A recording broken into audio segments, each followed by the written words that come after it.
வலது காலம் முன்ன வச்சு உள்ளவா மாம சீரை பார்த்து அவ்வளவு போயில அசந்திர வேண்டாம். என்ன மாமா? என்ன மாப்பிள்ள நீ இப்படி பண்ணிட்ட? முதல் ஆளா இருக்க வேண்டிய நீயே இப்படி லேட்டா வந்தா எப்படி? என்ன மாமா பண்றது? வர வழியில வண்டி மக்கார் பண்ணிச்சு. அப்படியே இடிச்சுன்னா தெரியுமா? என்ன மாமா மஞ்சள் நீராட்டு விழாவை இப்படி அசைத்துட்டீங்க? கல்யாணத்தை இதுக்கு மேல பிரமாதமா அசைத்து பண்ணும். என்னால இப்போதைக்கு இதான் சொல்ல முடியும். எல்லாம் அப்புறம் வேற யாருக்கு மாப்பிள்ளை செய்ய போறேன்? உங்க அக்காளுக்கு நீங்க செய்து போடலையா? அவ போனதுக்கு அப்புறம் அத்தனையும் ஒரே பொண்ணுக்கு போட்டு அம்புட்ட உங்க வீட்டுக்கு தானே வந்து சேர போகுது. அதோ நிக்கிற அந்த மாப்பிள்ளை காளை மாதிரி. உள்ள கொண்டு வாங்க, உள்ள கொண்டு வாங்க. இந்தாங்க வைர நெக்லஸ், தாய் மாம சீரு பொண்ணு கழுத்துல போடுங்க. இன்று மாலை நம்ம ஊர் மைதானத்திலே விவசாய சங்கத்தின் துவக்க விழா நடைபெற இருக்கிறது. நம்ம ஊர் தங்கராஜ் முதல் முறையாக பாடப்போகிறார்.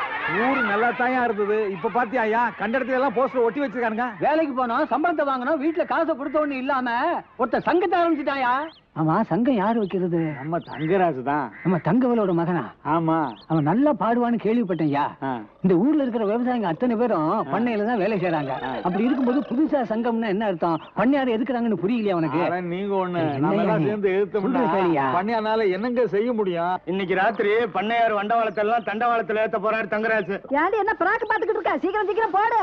ஐயா, தங்கராஜ் எங்கேயும் வெளியூர் போயிருக்கானா? அவங்க அப்பனை கூட்டி வந்திருக்கேன். ஐயா கும்பிடணுங்கய்யா. என்னையா என்னையா இது? நம்ம பண்ணையில விசுவாசமா ஒழிச்சிட்டு வர்றது நீங்க தான் நான் நினைச்சிட்டு இருக்கிறேன். நீங்க என்னடானா என்னைய எதிர்த்து கொடி பிடிக்க ஆரம்பிச்சீங்க போல இருக்க. என்ன ஆச்சு? ஐயா என் கனவுல கூட ஐயா உங்களுக்கு எதிராக நினைச்சு பார்த்தது இல்லைங்க.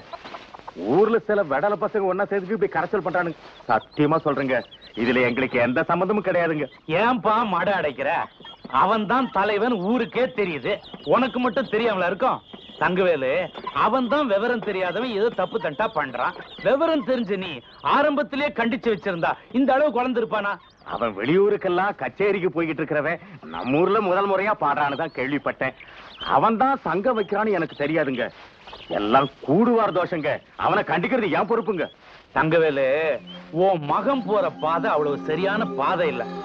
நாம தான் அடக்கி வைக்கணும். அவனை அடக்கி வச்சிட்டோம்னா மத்தவங்க தானும் அடங்கி போயிடுறாங்க. ஐயா பைய ஊர்ல இல்லைங்க, அவன் வந்ததை நான் கண்டிச்சிடுறேங்க. ஓஹோ, அப்ப தலைமறைவா இருக்கிறான்னு சொல்லு. ஊர்ல இருந்தா நாம தடுத்துருவோன்னு ஒளிஞ்சிட்டு இருக்கிறான். தங்கவேலு, ஓ மகனாச்சேன்னு நான் இவ்வளவு தூரம் பொறுமையா போறேன். அப்புறம் என் பொறுமையை சோதிச்சிடாத. ஆம்பிட்டுட்டேன்.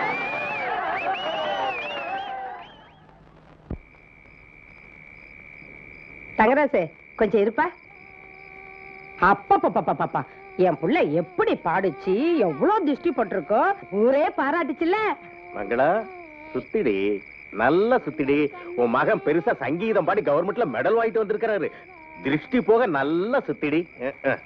ஏன்பா அங்கேயே நிக்கிற? வலது கால எடுத்து வச்சு உள்ள வா வா. ஏங்க சும்மா என் புள்ளைய கரிச்சு கொட்டிக்கிட்டே இருக்கீங்க? என் புள்ள நல்லா பாடாமையா ஊரெல்லாம் அவனை பாட கூப்பிடுறாங்க. அப்பா, அண்ணன் எவ்வளவு நல்லா பாடிச்சு தெரியுமா? பாரு, பாட்டு பாடினா அதை கேட்கறவங்க மனசை சந்தோஷப்பட வைக்கணும். அவங்க மனசையும் புண்படுத்த கூடாது. இவன் வயல்ல பாட்டு பாடினா அதை கேட்கறவங்க கலப்பெல்லாம் போயிடுன்னு வந்து சொல்லும் போது எனக்கு எவ்வளவு சந்தோஷமா இருந்தது. இன்னைக்கு அவன் என்ன பாட்டு பாடினா? ஊருக்கு படி அளக்கிற தெய்வத்தை கேவலப்படுத்தி பாடியிருக்காங்க. அப்பா, நியாயமா கொடுக்க வேண்டியது கூட கொடுக்காம ஏழைங்க வயிற்று சொத்து சேர்க்கிறாரு, அவரை போய் தெய்வங்கிறீங்க. இங்க பாடுறா, கோட்டீஸ்வரனை பகைச்சிட்டு நம்மால நிக்க முடியுமாடா? பரம்பரை பரம்பரையா அவங்க பண்ணையில உழைச்சு பொழைச்சுக்கிட்டு இருக்கோம்டா. நாம என்ன நடக்க போகுதுன்னு பயந்து அடி வயித்துல நெருப்பு கட்டி தவியா தவிச்சுக்கிட்டு இருக்கேன்னா. ராசா, உங்க அப்பா சொல்றத கேட்டா எனக்கு ரொம்ப பயமா இருக்குப்பா. உனக்கு ஒண்ணாச்சுன்னா என்னால தாங்கவே முடியாது. உங்க அப்பா சொல்றது கொஞ்சம் கேளுப்பா. அம்மா, இப்படி ஒவ்வொரு தாயும் பயந்து தான் மகனை அடக்கி வச்சிருந்தா இந்த உலகத்துக்கு ஒரு Karl Marx, Lenin, Mahatma Gandhi, Kamarajar, Periyar, பேரறிஞர் அண்ணா, அவ்வளவு ஏன் நம்ம புரட்சி தலைவர் எம்ஜிஆர் இந்த உலகத்துக்கு கிடைச்சிருப்பாங்களா? நியாயத்துக்கு போராடுறதுன்னு முன் வச்ச கால உயிருக்கு பயந்து காலை பின்ன வைக்கிறவன் என்னைக்குமே லட்சியவாதியா இருக்க முடியாது. நான் அப்படிப்பட்டவன் இல்ல. நீ ஒரு கோழை மகனை பெறல. ஏய், இங்க பாருடா, நாளைக்கு அந்த நிலத்துல தான் நம்ம போய் நின்னாகணும். யாரு? எங்க ஒரு பாட்டுக்காரரா? இந்த ஊரு பாட்டுக்காரன் தான் இருந்தேன். இப்ப அந்த நாட்டுக்கே பாட்டுக்காரன் ஆயிட்டேன். ஆஹா, கேட்டேனே நீங்க பாடின பாட்ட. சகிக்கல. ஏங்க, உங்களுக்கு அடுத்தவங்க பணக்காரங்க என்ன பிடிக்காதா? அது சொத்து கணக்கு கேட்கறது? நீங்க என்ன கலெக்டரா, தாசில்தாரா, இல்ல வருமான வரி அதிகாரியா? உங்க கேள்விக்கு எங்க அப்பா பதில் சொல்ல வேண்டியதுல நானே சொல்றேன். தஞ்சாவூர்ல காவிரி கரையில 450 ஏக்கர், நம்ம வைகை பாசனத்துல தென்னந்தோப்பு 65 ஏக்கர், மாந்தோப்பு 65 ஏக்கர், இது இல்லாம நஞ்ச புஞ்ச ஏராளமா இருக்கு. எங்க அப்பாவோட பரம்பரை நகையை கணக்கு எடுக்கவே முடியாது. எனக்குன்னு செஞ்சு வச்ச நகை நட்டு எவ்வளவுனே சொல்ல முடியாது, அவ்வளவு இருக்கு. ஆனா ஒண்ணு தெரிஞ்சுக்குங்க, இவ்வளவு சொத்துக்களும் எங்க அப்பாவுக்கு ஒரே பொண்ணான எனக்கு தான் வந்து சேரும். அது யாருக்கு போய் சேரும் தெரியுமா? என் கழுத்துல யார் தாலி கட்டுறாங்களோ அவங்களுக்கு தான் சேரும். என்ன மனசு போய் நின்னுட்டீங்க? எதுக்கு எடுத்தாலும் பாட்டிலேயே பதில் சொல்வீங்களாமே, எங்க இதுக்கு சொல்லுங்க பாப்பா. இந்த பாரு, இதுக்கு பதில் இந்த பாட்டுக்காரன் சொல்ல வேண்டியதில்ல. அன்னைக்கே எங்க பட்டுக்கோட்டையார் பாடி வச்சிருக்காரு. என்ன அது? குட்டியாடு தப்பி வந்தா குள்ளனரிக்கு சொந்தம், குள்ளனரி மாட்டிக்கிட்டா குறவனுக்கு சொந்தம், தட்டு கெட்ட மனிதர் கண்ணில் பட்டதெல்லாம் சொந்தம், சட்டப்படி பார்க்க போனா. ஏய், இதுக்கு மேல சொல்லணுமா?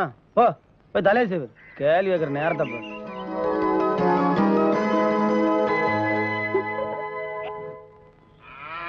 டேய் நில்லுங்கடா. நின்னுட்டுங்க. டேய், நேத்து மேடை போட்டு பாடுனீங்களே, இப்ப எந்த மூஞ்ச வச்சுக்கிட்டா இங்க வந்து நிக்கிறீங்க? இனிமே உங்களுக்கு இங்க வேலை கிடையாது, போங்க. ஐயா, உங்களை எடுத்து நான் பாடுவேனாங்க, நான் நிரபராதீங்க. பாருங்க, பாட்டு பாடுனது இவன் தாங்க, நான் பாடலீங்க. என்ன உங்களை சொல்றாரு? யார் சொல்றது? தந்து சொல்றாரு. அந்த ஆள் சொல்லுவாரு, அதுக்காக நீ சொல்லுவியாடா? நீங்க தான் காரணம். நீதான்டா காரணம். இங்க வரல. நீதான்டா.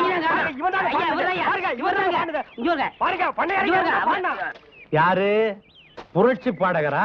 நேத்து ராத்திரி ரொம்ப பிரமாதமா பாடினப்பா. எப்படியோ ஒண்ணும் தெரியாத ஜனங்க முன்னால எதையோ சொல்லி பெரிய தலைவராயிட்ட.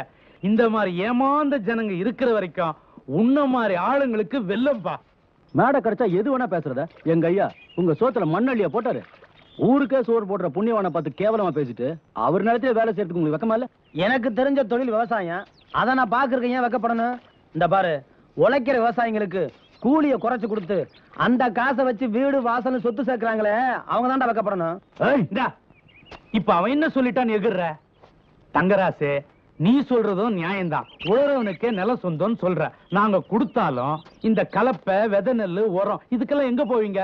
அதை விடு, உங்க நிலத்துல உழறவன் அவனுக்கு சொந்தம்னு சொல்லுவானே, அப்ப என்ன பண்ணுவீங்க? எல்லாத்துக்கும் ஒரு நியாயம் இருக்குதுப்பா. உழறவனுக்கு நிலம் சொந்தம்னா அப்ப கொத்தனாருக்கு வீடு சொந்தமா? அப்படி பார்த்தா மரம் ஏறுறவன் மரம் என்னதுன்னுவான், காரு ஓட்டுருவன் காரு என்னதுன்னுவான். இந்த காலத்துல கட்டின பொண்டாட்டி மட்டும் தான் அவனுக்கு சொந்தம். அதுவே சில இடத்துல நிலைக்கிறது இல்ல. ஏன்பா எங்களை பார்த்து பொறாமப்படுறீங்க?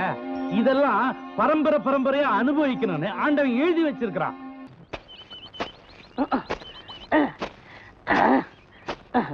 படுவா, நான் வேலை செஞ்சுட்டு இருக்கேன். முக்கிட்டு இருக்கிறேன், வேலை பாடுறான்.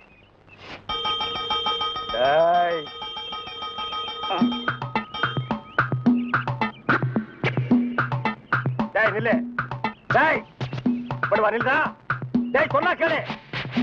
டேய் ஓடாத. அலோக்கி நிர்மலா. ஓடாதடா, ஓடாதடா, நில்லுடா. டேய் டேய் நில்லு. ஒரு ஐஸ் கொடுப்பா.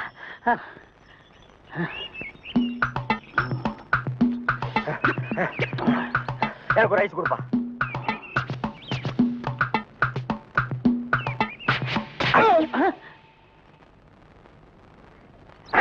ஐஸ் கொடுங்க.